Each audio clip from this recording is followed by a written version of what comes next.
No, that wasn't a sneeze. That's the title of the book. Ah-Choo, The Uncommon Life of Your Common Cold by Jennifer Ackerman.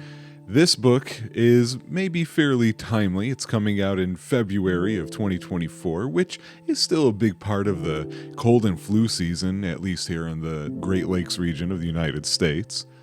And this is a nonfiction book that covers health. Came out in 2010. It's a short read, 208 pages, not long at all.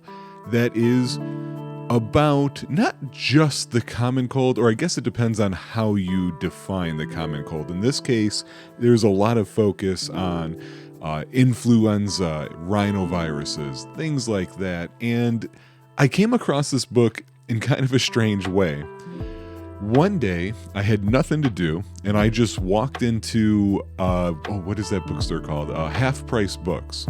Now, I had never actually gone to a Half Price bookstore before, even though there were plenty of them around to go to. And I think I was just burning time, is all I think I was doing. And so I walk in, and I'm looking around, and I grab a cart because I see there's carts, and I think I'm in a bookstore. I'm going to buy books, probably, possibly. We'll see. And the very first section I come to is this discount section. These are books that they're used, of course, but they're not in the normal shelving area. They're just all mishmashed together, and they are just priced to clear out. And I'm just kind of curious to myself, what kind of books are they having a hard time selling?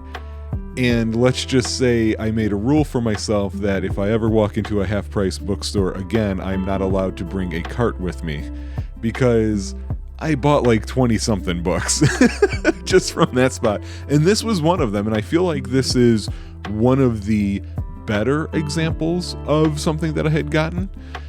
And actually, now I think about it, yeah, no, I would say this is among the better books that I ended up getting out of that mass purchase.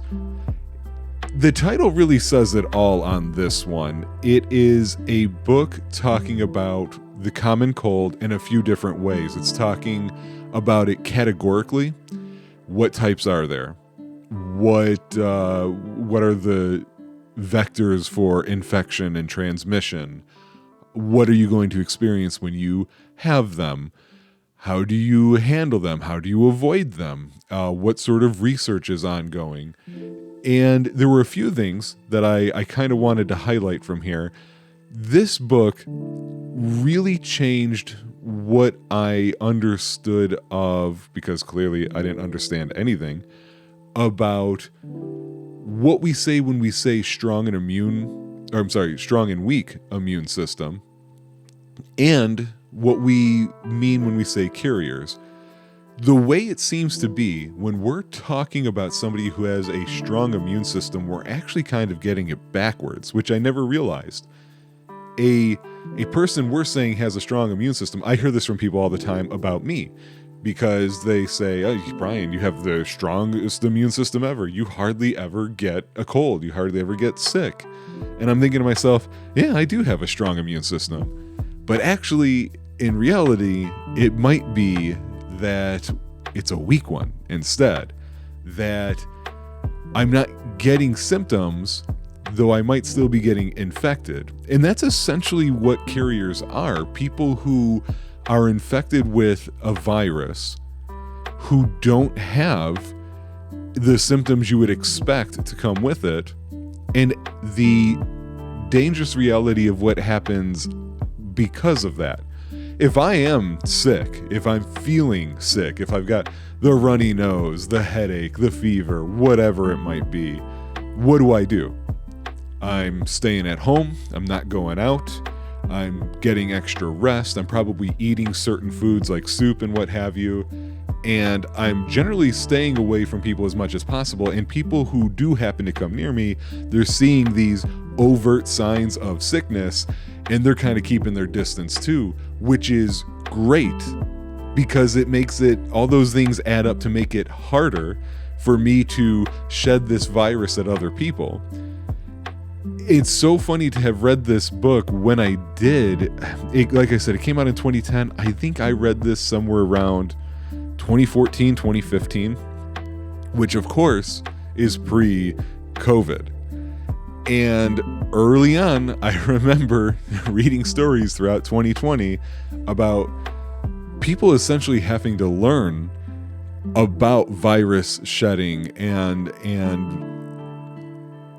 not about asymptomatic feelings, and just thinking it's so weird that I understand everything that they're talking about just because of a random book I picked up on a random trip to a store that I never go to. So I thought that was really cool to know. I also thought it was a little scary to see how many other people out there were as ignorant of this as I was. You know, to be honest with you, this is the kind of thing I think we should all better know. And it's kind of weird. It makes me also wonder when I think back to being in high school or middle school, right? We had health classes, but I don't remember talking about that stuff specifically. Why aren't we doing that? Maybe that's good information to have.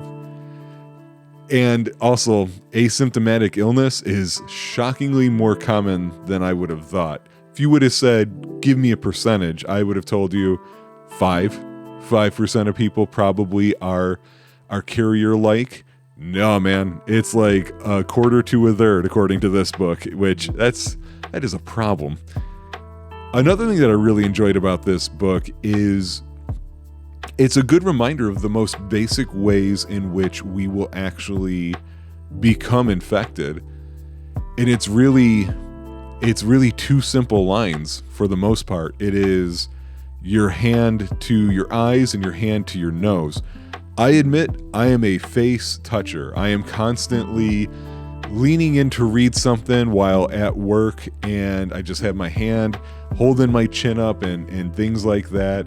I'm always trying to do the thing where you get like the sleepers out of your eyes, that kind of thing. I have a beard, and so sometimes I'm like, there's a random like mustache hair that'll be sticking out and into my view, and it's like, no, come on, get that out of the way. Let's knock it down. So I've got my hands going all over my nose, so which I guess in some ways is surprising that I don't get sick more often. But again, I might just be more likely to be asymptomatic than anything else. Although it's also a good reminder of the importance of hand cleaning. I am somebody who, despite just now describing myself as a face toucher, that's mostly when I'm home. If I'm at the office for a work day, I am extremely careful compared to how I would normally be to not put my hands near those places until I get home. And one of the first things I will do is I will wash my hands when I get home. And I think the fact that it must be working in some way, right? Because again, there's all these people who are like, you just never get sick. They do also talk about certain old wives' tales, which I don't know. There's got to be a better term than old wives' tales, as if it's just as if the only people making stories up are elderly women. It's not the case, but they address some of those, including one of my most hated ones, which is the idea of, put on a hat, scold out, you'll catch cold. And that's just, no, viruses aren't going to just swarm you because they're like, oh my God, they don't have a hat on. One other point I want to make on this book, among my favorite items to it comes with a massive question mark, because I haven't read this book in a while, and I thought this is where I learned about this. I thought I learned about it from this book, but when I tried to find a reference to it in the index, I wasn't finding it. That doesn't mean it wasn't in this book. It could instead mean it's just such a specific detail. It's not something that would be generalized easily to find in the index. But there is this incredible story about viruses and how they can mutate. And usually we have some idea of how that happens, but sometimes we get surprised. And I remember coming across a story, and I believe it was a rhinovirus, which we generally think of as the most common of common cold viruses, mutating in a way for just like an eastern seaboard communities of the United States where there didn't seem to be anything special about this particular season of common cold or this particular virus until later on people started to realize something mutated in this cold virus that actually edited certain genetic instructions in the body of the people who were infected with it. And the instructions were about when and how much to store body fat.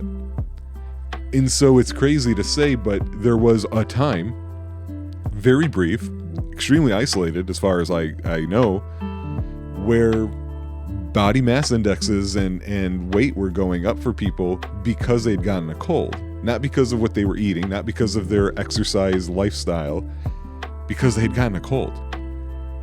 So, needless to say, this book helped make me think, man, I hate viruses, because how do we stop that? We just don't know enough as of yet. I went looking for critiques. This is not an extremely well-known book as far as I could tell. So there wasn't, while it was generally well received, there wasn't a whole lot of critiques to come across, but I did find one particular thing that a lot of people said, and I think it's worth sharing, which is, it has to do with the writing style. So I said it's a little over 200 pages, which isn't a long read, and yet a lot of people felt like it was too long, specifically for the type of information that was covered. The author seems to have more of a, I would say like a science and health journalistic background, so I don't believe that they themselves are a scientist or a doctor or anything along those lines. And so it's filled with a lot of interviews, talking with people who are researchers, who are public health experts and what have you, covering the same topics, just with their own takes on it. So there's a lot of, let's repeat, what does this person think? What does that person think? And it can go on a little long, but I also think it makes sense. Like, I do like to look before I buy a book, what is this author's background? And that helps me decide if I think they are the best equipped to perhaps address a subject. And so I went into this book knowing, this is what their career is, and I knew what to expect, so maybe that's why it didn't bother me all that much. I did see one quote in a review of this book that I think was on Goodreads, and somebody described this book and the author, Jennifer Ackerman, as author Mary Roach without the storytelling chops. And you know what? It sounds like it's an insult. I don't think that's an insult. That would be like somebody saying you're like Michael Jordan, just not as good as a free throw shooter. And it's like, yeah, well, the rest is pretty great, thanks, So I don't think it's really, I think it's extremely apt, 100% on target. That is, as soon as I read that, I said, yes, that is exactly how I felt when I read this. And yet it's not necessarily a put down to me in my eyes. So there you go. Maybe you're watching this too late. It's not cold and flu season, or you've already been bitten by the bug. But every year there's another season, and maybe you can pop in a quick read on this title and be better prepared for the next time around. And speaking of the next time around, I will see you guys in a month. Bye.